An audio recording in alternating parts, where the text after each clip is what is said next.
somewhere outside of Nashville, Tennessee. This is the award-winning podcast, ParaReality.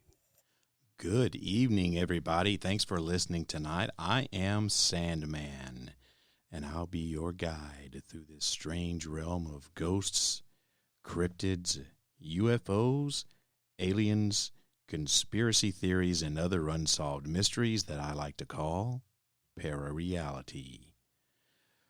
Well, here we are at episode 2 of season 16. I want to thank everybody who downloaded the season premiere a couple of weeks ago and made it a successful start to what I hope is going to be one of the best seasons of ParaReality yet. Now, in case you didn't catch it, you can still download it wherever you usually get your podcast. ParaReality is on just about every podcast channel that you can think of. So put the podcast in your favorites list and get reminded whenever new episodes premiere, which is usually the first and third Fridays of every month. So as you can tell, I'm still not quite over whatever kind of crud it was that I had a couple of weeks ago, but at least I can talk now. Barely got through the premiere, the season premiere. Man, I tell you, it was an hour and a half long episode, but it took me over 2 hours to record it because I just had to keep pausing and coughing and clearing my throat. It was horrible. But I made it through. Had to do a lot of editing, too, to cut some of the stuff out. But, man, I still can't get rid of the cough and the sinus drainage. So there may be a couple of times here where I cough or have to mute the mic or something to cough or clear my throat or whatever, but I'm much better, and hopefully next month when I get to February, I'll have this over with. But you know, here in Nashville, it's what started it off was it was 75 degrees one day, and the next day it was 25. And whenever that happens, my sinuses always screw up and cause the exact same thing that you heard me going through, and it hasn't really gotten much better. I mean, we get warmer for just a minute and don't get back up to 75, but we'll get up to like 50 something in the mid 50s, and then it'll stay that way for a day or two, and then it drops back down into the 20s or 30s. It's just a typical Nashville winter. So the other day, let's just get on with, you don't want to hear about my ailments, right? This is not a pity party. I didn't mean for it to turn out like that. Anyway, the other day I was looking through my collection of Zecharia Sitchin books, and that got me to thinking about the Sumerian Flood Myth and how it predates the Biblical Deluge tale by around 1,000 years or so. And as I was thinking about this, I slowly began to realize that there really are more than just those two tales about a great deluge. In fact, there are several other tales about a great deluge or some other cataclysm that destroyed the known world at that time. Now, the Biblical Deluge tale is no doubt the best known of all these stories, but did you know that all other tales of a great deluge predate the Bible? Not only that, but there are many other religious tales of some kind of great cataclysm that nearly destroys mankind. The Christian tale of the Great Deluge is just one of those tales. And that, my friends, is what I'll be investigating tonight on ParaReality. The first part, I'll take a look at some of the Great Deluge tales from various religions. And then in part 2, I'll discuss some of the other great cataclysmic tales. But to learn more, you'll have to tune in, and find out. But before we get into that, listen to this. ParaReality is a proud member of the Straight Up Strange podcast network. To learn more about all the awesome podcasts that are members of the Straight Up Strange family, go to straightupstrange.com and get strange. Hey, how would you like to be an agent of chaos? What is chaos? It's the knowledgeable apprentices of Sandman, and that's what I call my Patreon account members. I'm looking for new agents, and I'd love it if you'd sign up to become one. There are 3 levels of agents, and all are extremely affordable, $5 a month or less. Each level offers exclusive content, along with the ability to help create podcast episodes, and even the chance to be a guest or a co-host. To learn more, head on over to patreon.com/ParaReality. 100% of the proceeds from Patreon goes back into producing quality content for this podcast. You are listening to the ParaReality Podcast, your information source for conspiracy theories, UFOs, the paranormal, and all things unexplained. New episodes drop the first Friday of every month at 8 o'clock p.m. Central U.S. time. Listen on your favorite podcast station. Turn on, tune in, and find out. If you wish to change, you must first lift the veil of ignorance that has been cast over your eyes. Only then will you see the true power of the universe.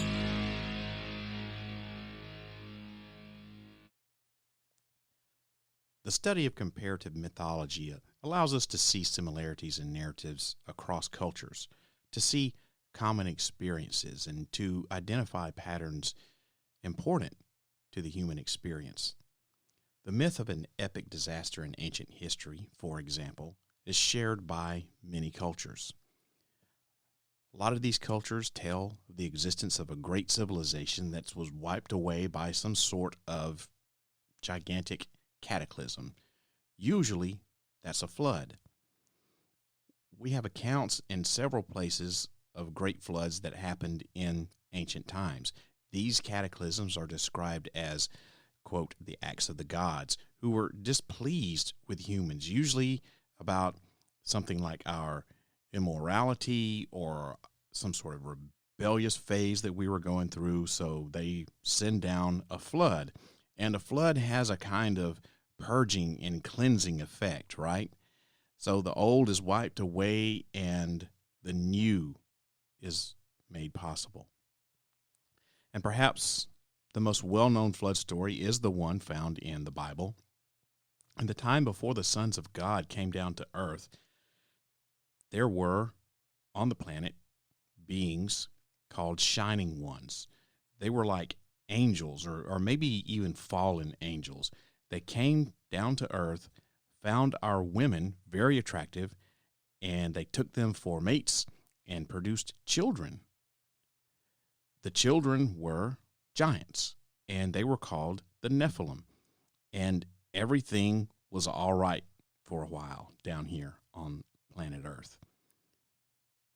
Now, the Nephilim, the offspring of these shining ones and our mortal women, they were pretty large and impressive, but they weren't really good people at all. In fact, they were kind of evil, and they taught humans evil ways. And this eventually upset God. So God brought down the Great Deluge, and it was a great lesson for mankind. It was a like the biggest chastisement ever in recorded history, right? But there was a good man whose name was Noah, and Noah was given a chance to live. God instructed him to build a great ship, an ark, and he gave him very specific measurements and instructions to put 2 of every living thing on this ark. And the ark and all of its contents survived the deluge, and life was regenerated anew here on earth. So that's kind of the biblical tale, right? So in the Sumerian legend, the story of Gilgamesh is practically the same story. In the Sumerian story, the gods created humans, but the king of the gods, Enlil, at least he was king of the gods at that time, he became upset with us, with his creation.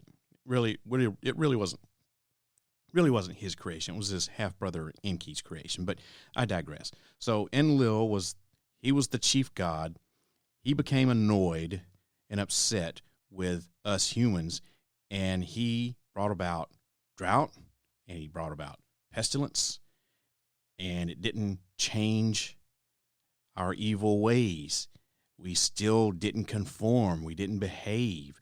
We weren't to his liking still. So he decided to destroy this mankind that he had helped create.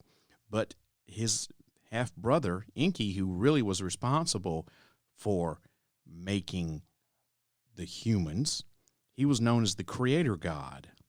And that's why, because he was responsible for making us who and what we are. He was more compassionate, and he loved us because we were, after all, his creation, right? And he took one human, and basically he defied Enlil. The order that Enlil had put out to the other gods was that, I'm going to do this, I'm going to flood them out, I'm going to kill them all, but you can't tell them.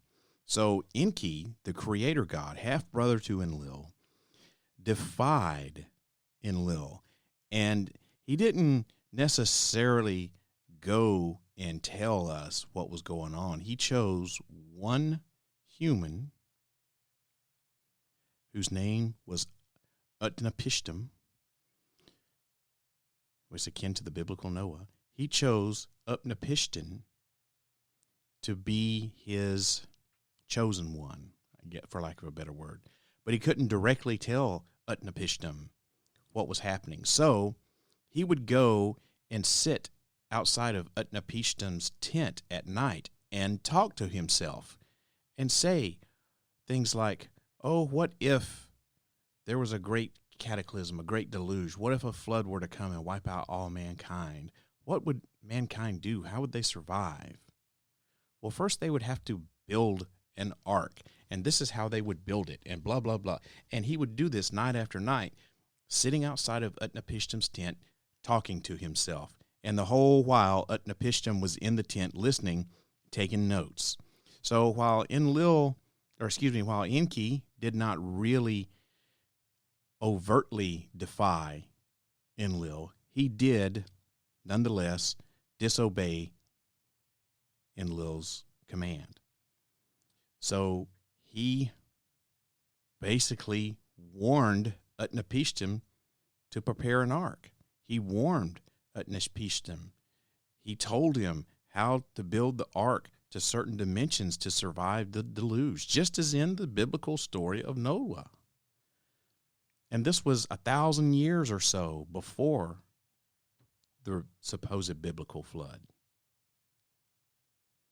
And if you want to read this story, you can read the Epic of Gilgamesh, or you can read, actually the best place that I think that you can read it. I mean, you can always look it up online, of course, but I think the best place to read it is Zecharia Sitchin's book on the Sumerians and everything, the 12th planet. It's right there in that book, and it is a wonderful story.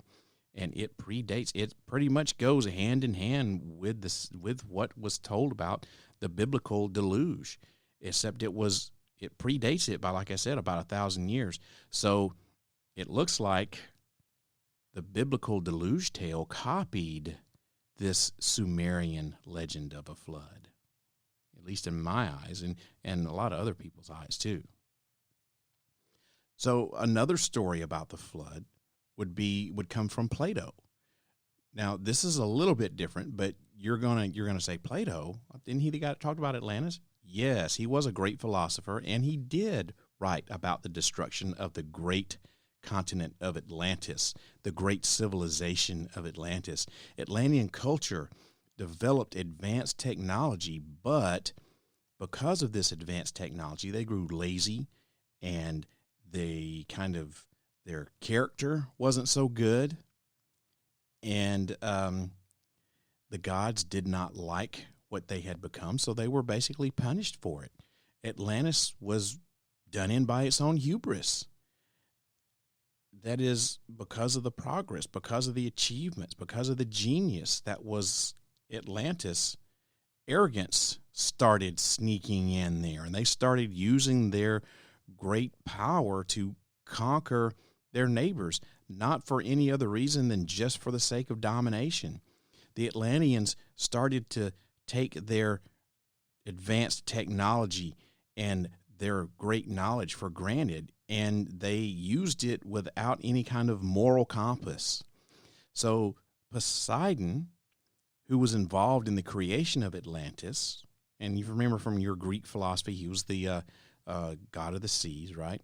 He was concerned about the arrogance of the people of Atlantis. So he essentially destroyed Atlantis. He caused earthquakes and floods, and Atlantis sank to the bottom of the sea, somewhere beyond the Pillars of Hercules, commonly thought as the Straits of Gibraltar, right?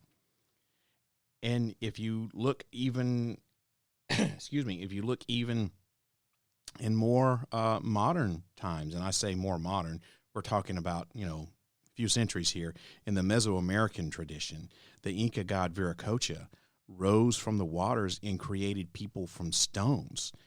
But the people he created, he didn't like. He said they were useless. They were brainless giants. And the gods were disappointed. And so, as you can guess, there was a great flood. And then the gods tried again with smaller stones this time. And that seemed to work out. So he created giants from large stones who were dumb and brainless and completely useless. Said, "Oh, this sucks." Excuse me. I had to mute the mic here. Excuse me. They were, the giants created from the big stones were dumb and brainless, useless.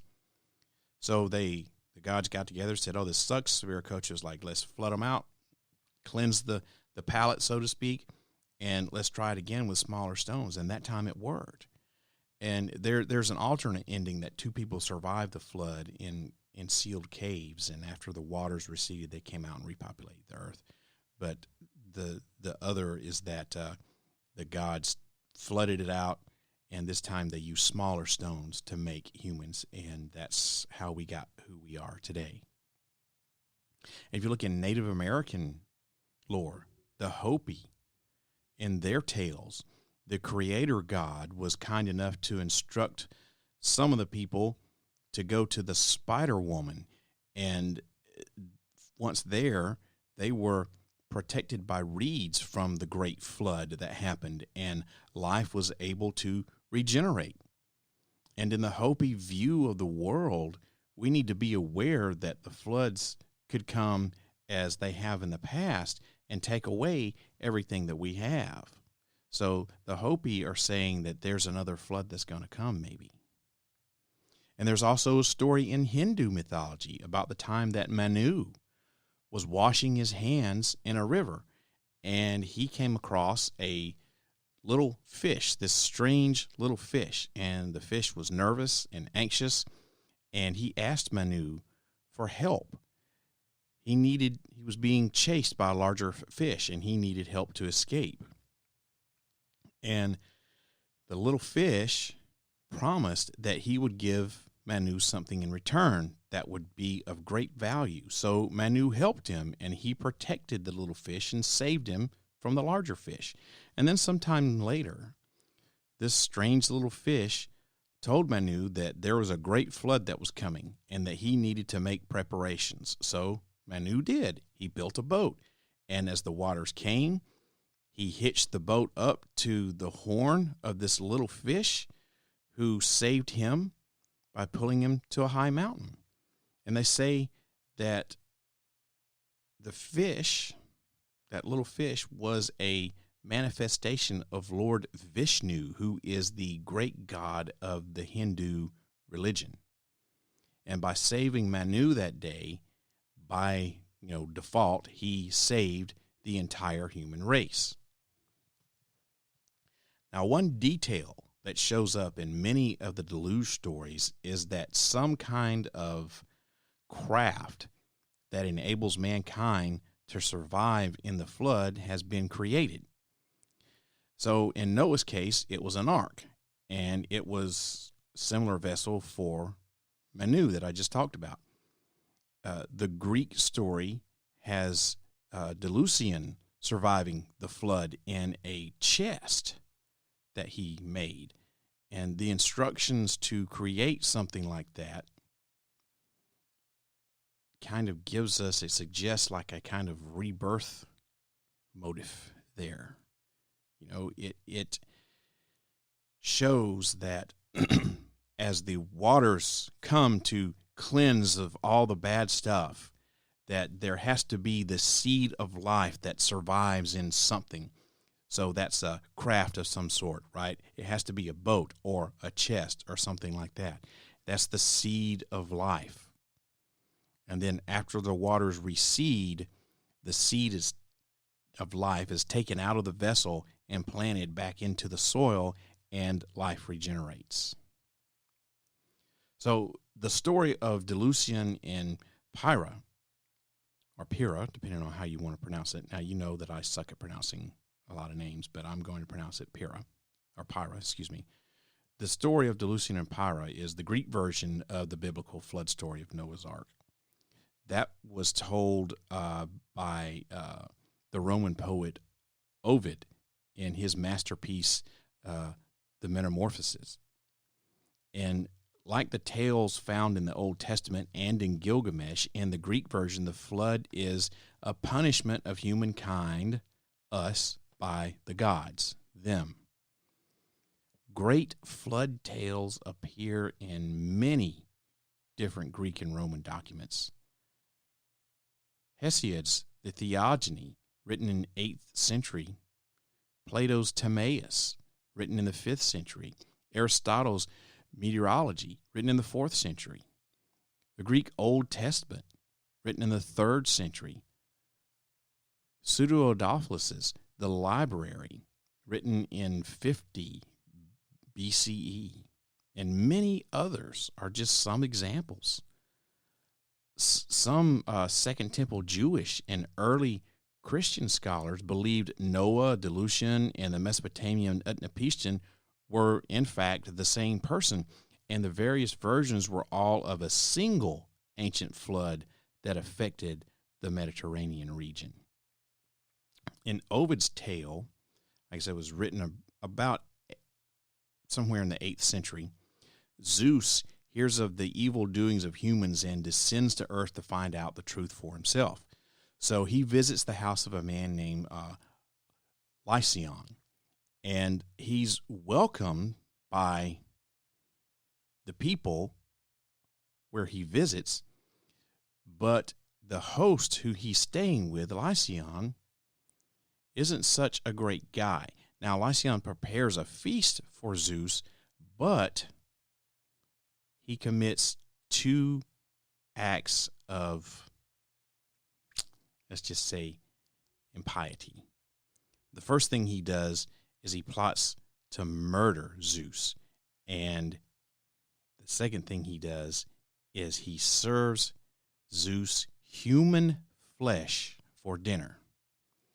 So Zeus returns to the council of gods, where he announces his intention to destroy the whole human race, every living creature of earth. And that's because Lycaon's just a representative of this entire evil, corrupt race.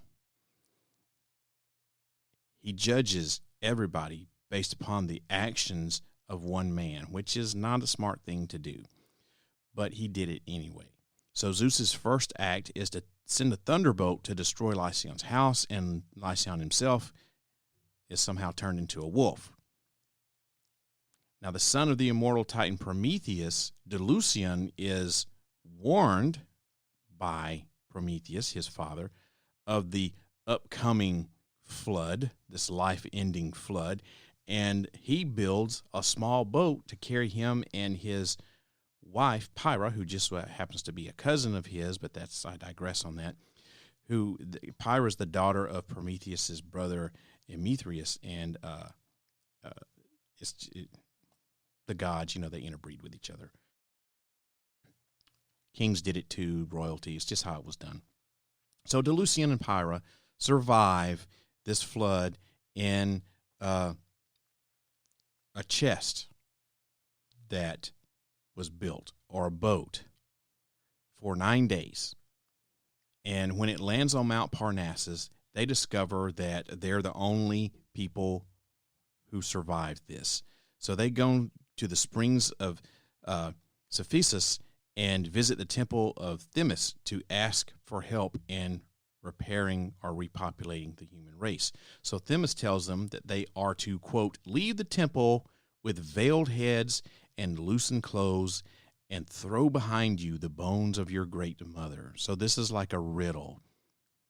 So Delusion and Pyra, first of all, they're confused. They have no idea what in the hell is being told to them. But eventually they come to realize that the great mother that is referred to is actually Mother Earth, and the bones are stones.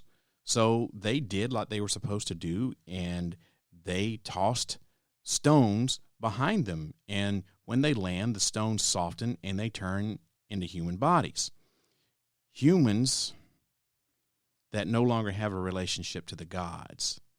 And the other animals are spontaneously just created from the earth. And eventually, Delusion and Pyra settle in Thessaly, where they produce offspring the old-fashioned way this time.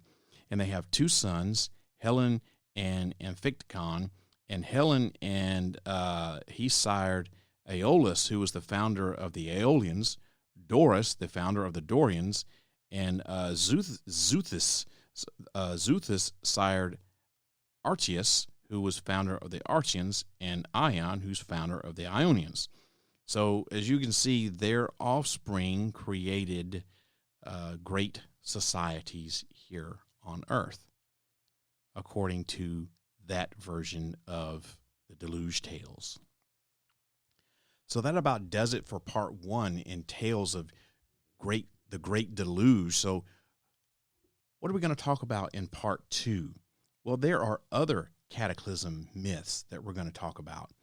So let's take a look at this here. Bordered on the north by the Black Sea and on the south by the Taurus Mountains lies Cappadocia in central Turkey. Here, the wind and the water have just sculpted all kinds of strange shapes out of this soft volcanic rock that exists in the region.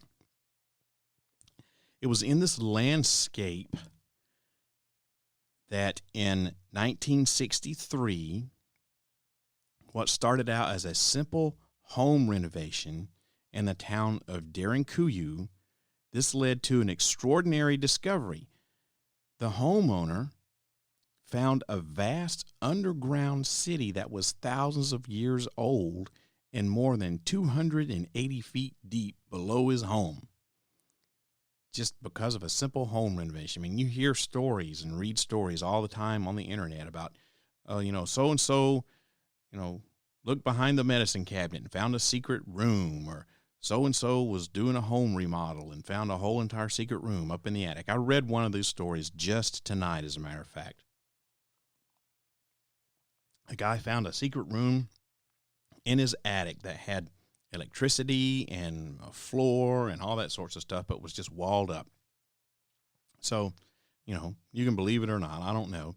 But this is an actual, this is the ultimate, I found a secret room during my home renovation story. This is not just a secret room. This is like a whole complex here. Experts now believe that there's an estimated 20,000 men, women, and children who once lived in this structure, and it extends 13 stories underground. And within its dark hallways, there's evidence of things like religious centers, storerooms, wine presses, and even stables for livestock. This entire structure contains 15,000 air shafts that bring air all the way down even to the deepest levels of the structure. But just who built this massive underground city, and what kind of mysterious force drove the people to live underground? Well, according to mainstream archaeologists, Derinkuyu was most likely intended to serve as a temporary shelter from invasion, and it was probably built somewhere around 800 BC. But what I want to know is, could this underground city be even older? Now, if you've watched Ancient Astronauts, they've talked about Derinkuyu many times, and these ancient astronaut theorists believe that it is, in fact, older than 800 BC, perhaps by many thousands of years. The Cappadocia region was part of the Zoroastrian Empire. Just got to slow down. Now, the Zoroastrian Empire was a ruling force that recognized Zoroastrianism as its official religion. Go figure, right? So Zoroastrianism is an ancient faith based on the opposing forces of good and evil, and it's widely believed to have influenced both Hinduism and Judeo-Christianity. So it was developed sometime before the 6th century BC, and its chief god is the creator, Ahura Mazda.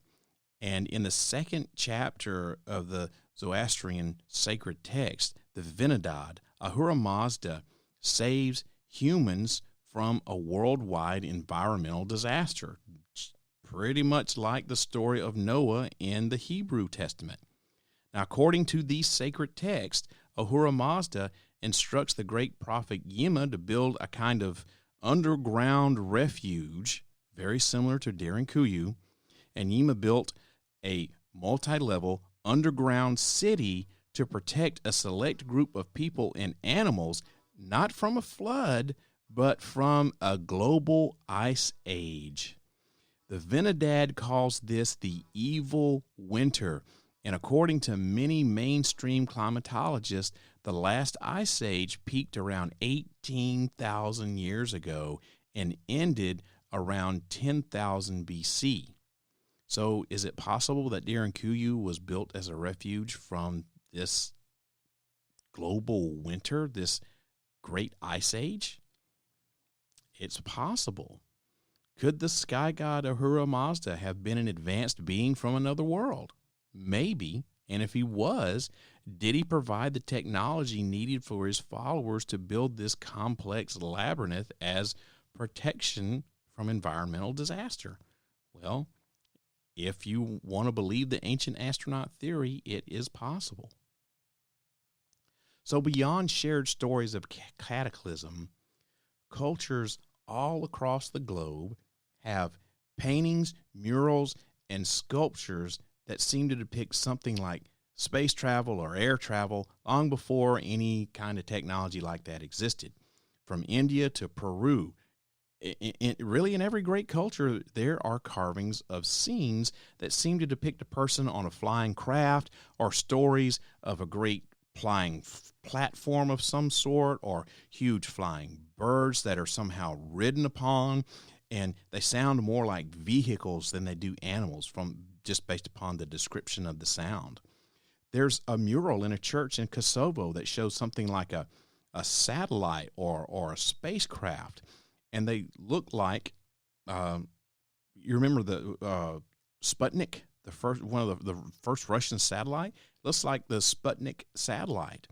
And there's a painting in the Palazzo Vecchio in Florence, Italy, which shows the Virgin Mary with this weird object hovering over her shoulder, and it looks very much like a flying saucer. There's a fresco in Montalcino, Italy, called The Glorification of the Eucharist, that shows a stylized image of the earth with two rods or staffs coming out of it. And it looks so much like an early satellite that you really would think that it had been painted in the current era, and that whoever the artist was had been inspired by seeing some kind of spacecraft. In Cambridge, England, there's a painting of the baptism of Christ that depicts something saucer-like in the sky with beams coming out of it, like, I don't know, blessing the occasion or something. And in the background of a 17th century fresco of the crucifixion, there's strange, unidentified objects that are flying up in the air in this fresco. And if you look real closely at them, it kind of looks like UFOs or UFOs. Excuse me. I'm going to grab a quick drink of my apple juice. Oh, I love juice. Okay, where was I? Oh, yeah. In the Vedas from India, their description of flying vehicles called Vimanas. They apparently can fly anywhere. There's no obvious means of propulsion, so they can just simply dart about at will. They have armaments, something like missiles, and if enemies approach, they can be vaporized. It's very high-tech sounding stuff, and this is from over 4,000 years ago. And there's one story where Lord Krishna is piloting one of these Vimanas, and there's an enemy who manages to make his own Vimana invisible. So Lord Krishna is pretty smart, and he's pretty quick on the draw, and he's able to, even though he can't see it, he's able to follow the sound of that Vimana. And he fires off a missile and destroys it. So the technology of these Vimanas are fascinating, and it sounds very much like UFOs or space vehicles that's flying in our atmosphere. Now, it's very clear in the description that the vehicle is being piloted by somebody, somehow. It's sometimes described as looking like a great shining cloud, and when it departs in a great whirlwind. And now the use of the word whirlwind is interesting here because there are other stories that have people going to heaven or coming back from heaven in a great whirlwind. So I think we need to give the ancients some credit here. They're intelligent, deeply profound people. Now you're saying, what does this have to do with other cataclysms? You started out by talking about building a city underground to survive the Ice Age, and now you're talking about Vimanas blowing each other up. Well, these Vimanas, not only could they fire missiles, but quite possibly they could fire nuclear weapons too, and did so on at least one, maybe two occasions. Excuse me, I had a little cough there, had to mute the mic. And there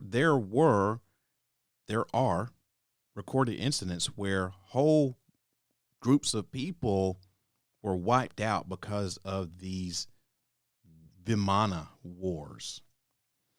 Virtually all of the sacred traditions include interactions between divinities and humans. We have Zeus and the other gods of the pantheon coming down off Mount Olympus to guide us, or most oftentimes, as the case, cause trouble, or just simply indulge themselves. We have an angel appearing to the Virgin Mary to tell her that she conceive this new leader, which turned out to be the Son of God, Jesus Christ. And, getting back to the gods coming down from Mount Olympus, it seems like most of the time they came down to stir the pot, to cause some sort of trouble, or to have sex with us humans. I guess it wasn't enough for them to have sex with, within their range, because there's only a handful of them, right? So I guess you get tired of, if you're a god and you live forever, I guess you get tired of having sex with the same people over and over again for eternity. So when you make mankind, you're like, whoa, I did a good job. Let me go down there and tap that ass.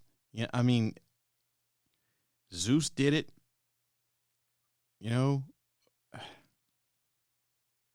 you got Hercules. I mean, it's just, I don't know. I guess if I were an immortal god and had created a whole race of human beings, I liked what I saw, why not go down there and tap that ass, right? I don't know. I just thought about that. Anyway, I digress. So these visitations, they take several forms. Sometimes a person appears, and it's usually in human form. And because it'd be too disorienting or maybe scary for the for them to appear in, their actual form. Maybe freak us out a little bit. So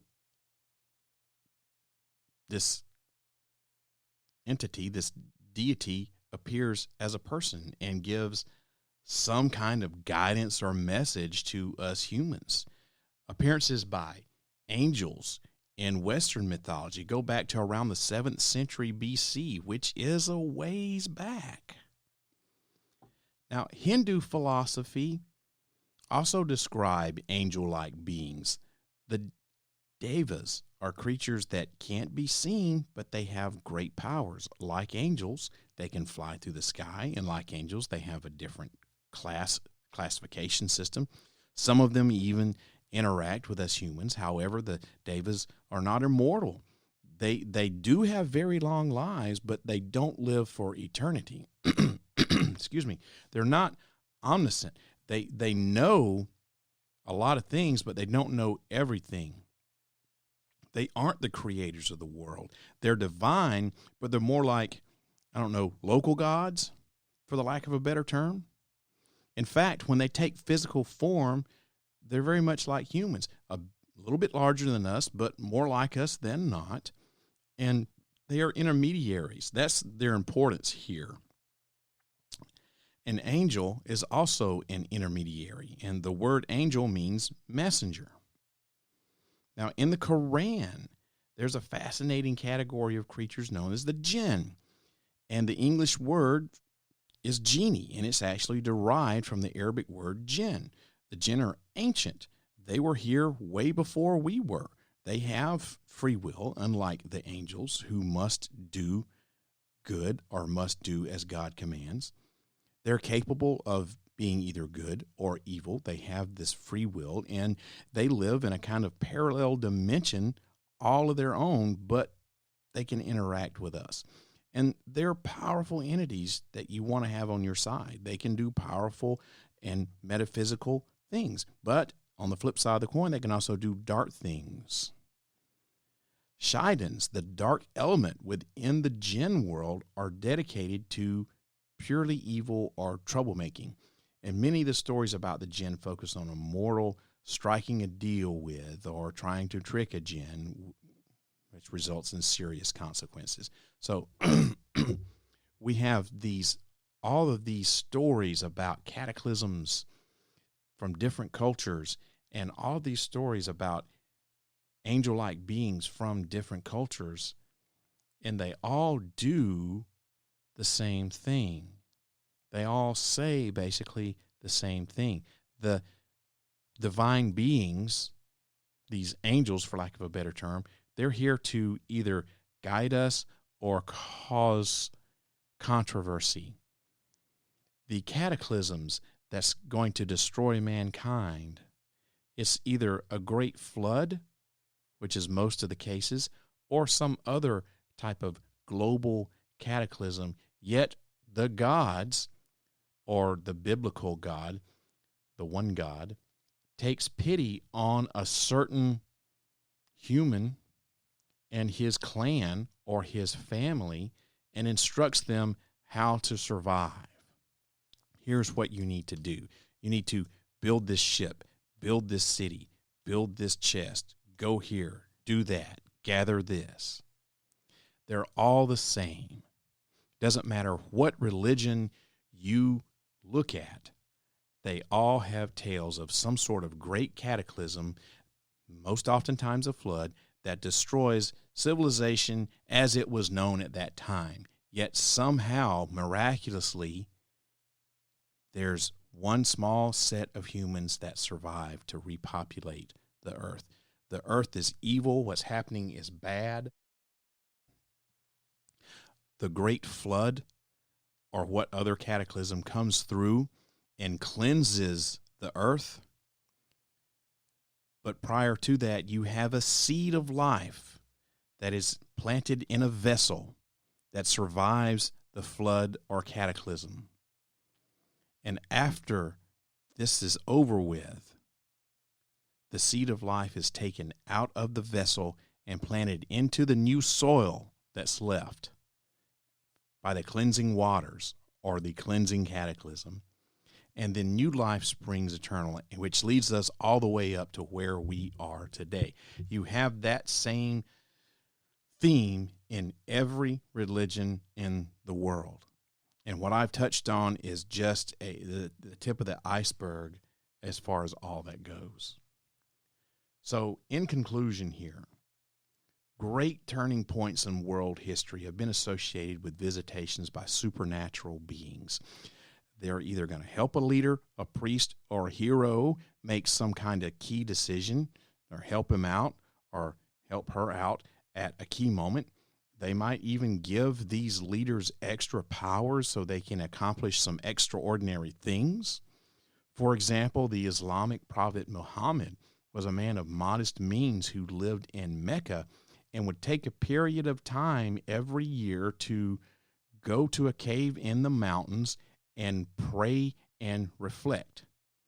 And during one of these retreats, the angel Gabriel came to him and told him that his people must look at their gods differently. Gabriel said that Muhammad's people had too many icons and divinities, but that they were all nonsense. And the people needed to worship the one God and devote themselves totally to Allah.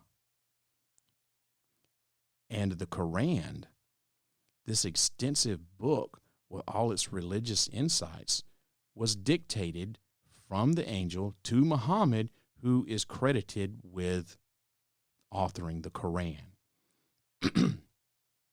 The Emperor Constantine also had a profound encounter with an otherworldly vision.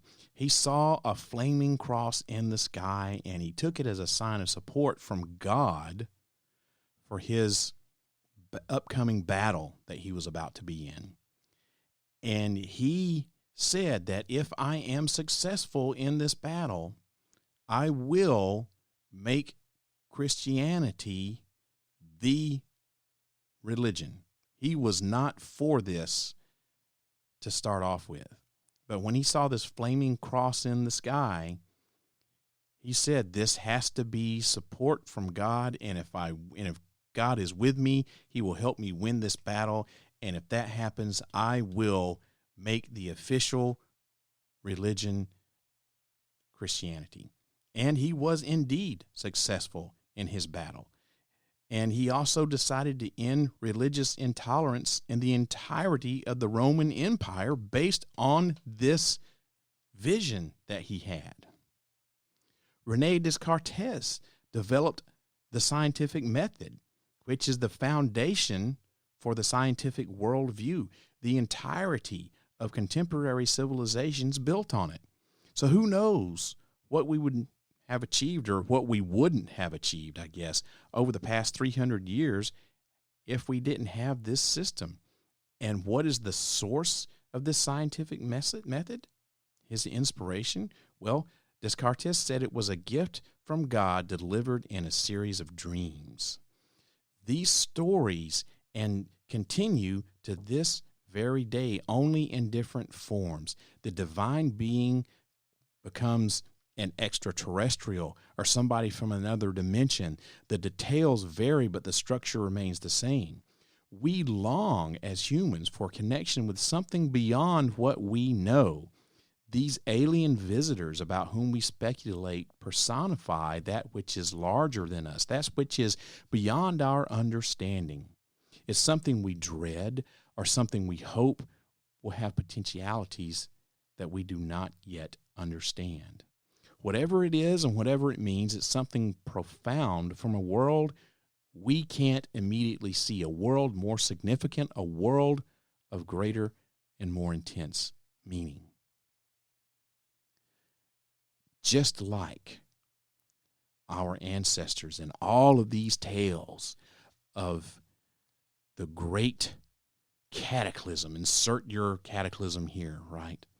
They all had exactly this. Something divine came to them and said, there will be a cataclysm.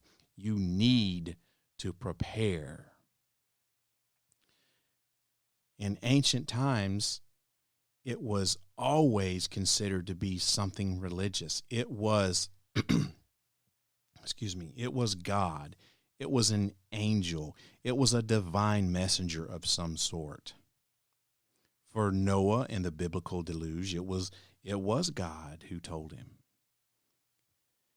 In the Sumerian tale, Utnapishtim was told by the creator god, Enki.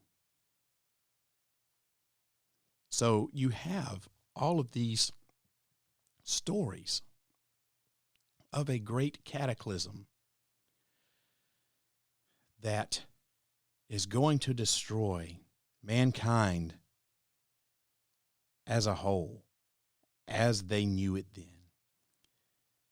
And as I said a couple of times before, a divine entity chooses a small portion of the human race to survive. And the reason that this cataclysm is coming about is because humans are corrupt and immoral, and they no longer represent what the gods think they should represent, except for a handful of people who are chosen to survive. And they are told the cataclysm is coming. You need to build a container for the seed of life and get into this container. Here's how you build it. Here's what you put into it. The cataclysm happens. The seed of life is carried in the vessel. The cleansing waters recede after it's done its job. And the seed of life is taken out of the vessel and planted into the clean and fertile soil for everything to start anew, and the gods are happy with us once again. Well, look at what we're doing to ourselves today. If the gods weren't happy with us back then, they're damn sure not happy with us now. So why don't they just flood our asses out? Well, instead, looks like they sent a disease, it's a plague down upon us now in the form of COVID-19. But I digress. So that is it for episode 2, season 16 of ParaReality. Man, kind of got off on a little tangent there, didn't I? Well, that about does it for tonight. Thanks for listening. But before I close it out, here's one more thing. Do you like being scared? Does the feeling of your throat tightening in fear, leaving you unable to scream, excite you? If the answer to these questions is yes, then you should listen to Scared to Death, stories of suspense, science fiction, and horror. Scared to Death airs the third Friday of every month at 8 o'clock p.m. Central Time. Tune in for the fright of your life.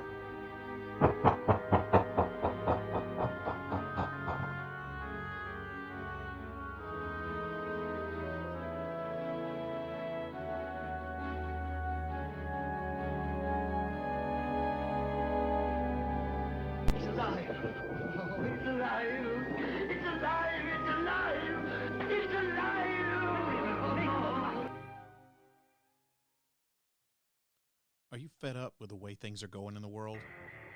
Have you always wanted to say whatever was on your mind without having to listen to someone bitch about it or suffer any repercussions? Well, me too. That's why I created the Set It Off podcast. I'm sick and tired of the stupidity that's going on around here, and I'm going to let everybody know how I feel about it. So hop on board this train and fasten your seatbelt, because I'm about to set it off. Set It Off can be heard on your favorite podcast station. New episodes drop on the fourth Friday of every month at 8 o'clock p.m. Central Time. You never know what I'm going to say next. I certainly hope that you enjoyed tonight's episode of ParaReality. If you want to leave a comment about it or anything else about the podcast, let me know. Here's how you can get in touch with me, because there are several different ways you can do it, and here they are. First of all, the best, quickest, and easiest way is to email me. My email address is sandman@parareality.com. That's sandman@parareality.com. Or you can find me on my social media accounts. First of all, I do have a official Facebook page for the podcast. You can find it at facebook.com/sandman sandman.parareality. That's facebook.com/sandman.parareality. You can post a message on my wall there or slide into my DMs on Facebook. Or if you have Twitter or Instagram, you can follow me on both of those. My username, both Twitter and Instagram, same thing, ParaReal Radio, all one word. ParaReal Radio on both Twitter and Instagram. You can post, excuse me, Jesus. You can post something on my Twitter or, once again, slide into my DMs there on Twitter and Instagram. Now, I want to take a second, and somebody out there sent me a message request on Twitter the other day, and it was one of those things to where, anybody can message me on Twitter, but if I don't follow you or you don't follow me and you send me a message, it's one of those things to where it pops up. It says, okay, you have a request. Do you want to accept this request or not? And I was reading this, and I was about to accept this request, and somebody said something to me, and I hit the button and closed my Twitter down by accident. So when I logged back into it, I didn't log out of Twitter, but it closed the app. So when I brought the app back up, the message request had disappeared. So I don't know if that's a good thing or a bad thing. So if you're listening to this podcast and you sent me a message request on Twitter and I did not respond to that, that is why. I apologize. And if you would send me another message request, I will be more than happy to accept it this time. So ParaReal Radio on both Instagram and Twitter. You can always slide into my DMs there. And you can also call the podcast here on the studio line in the secret bunker. It's 615-692-1170. That number to call again is area code 615, then dial 692-1170. You can leave me a message on the studio line, but I want you to remember this, boys and girls, ladies and gentlemen.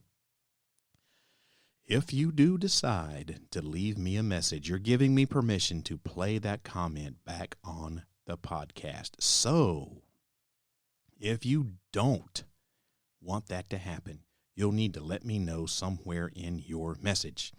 Now, I do not play contact information. I try not to reveal last names and whatever, just to keep your privacy. So if you want to leave your contact on the message, that's fine. You can leave me a telephone number, email address, Twitter, Facebook, whatever, blah, blah, blah.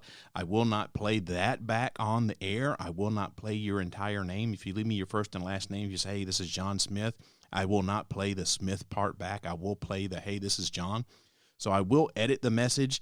And any personal contact information that you leave, I will not, I give you my word, post that back for everybody in the whole entire world to hear. I will keep your anonymity as best as I can. Now, I'm always looking for interesting stories for the podcast, so if you got a story that you'd like to get on the show, call up the voicemail, 615-692-1170. Tell it to me. There's a 3-minute time limit. So if you run out of time, call back and pick up where you left off, or email the show. Tell it to me. I'm always, I love to interview common, ordinary, everyday people just like you and me who aren't trying to sell a book or a DVD or go to my website or buy this or buy that. I just love to interview normal, everyday people who've had some sort of unusual experience and they want to talk about it, or they want to tell people about it. If that is you, feel free to get in touch with me, and I'll get you on the show. Also, don't forget to visit the show website, ParaReality.com. Man, that's a place where you can keep up on the latest paranormal news from all around the world. I've got an entire page of the website devoted to paranormal news, and the content is updated pretty much on a daily basis. You can also shop in the ParaReality store, watch some of the terrible videos that I have made for the podcast. Over the years, I've even had a very short-lived web TV show that sucked horrible balls. I put that up there. I think I only did 6 episodes or so. I put that up there just for your entertainment. Please feel free to make fun of it. I know that it's horrible. I just, It's for your entertainment.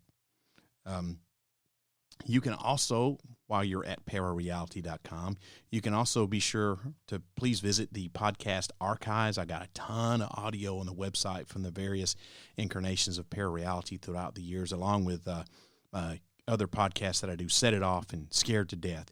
You can find all of that content for free on the archive section of the website. That's ParaReality.com. Make sure you check it out. ParaReality can be heard on your favorite podcast station. Just search for ParaReality. And if you've got a smart speaker, you can listen there too. If you got any podcast skills activated on your smart device, just say, hey, play the ParaReality podcast. Now, I've also got a YouTube account, and you can listen to the podcast there too. I upload all the audio to YouTube because I got a lot of people that listen on YouTube. And it's also full of some great videos like UFO and paranormal documentaries. It's got those terrible videos that I did on my short-lived web show.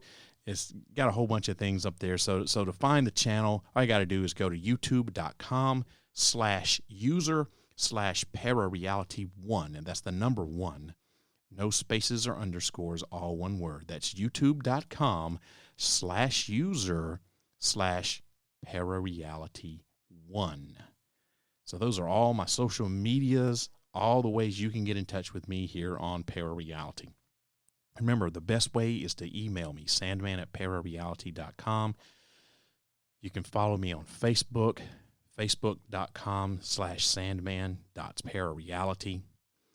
Slide into my DMs on Twitter and Instagram. My username on both of those accounts, @ParaRealRadio.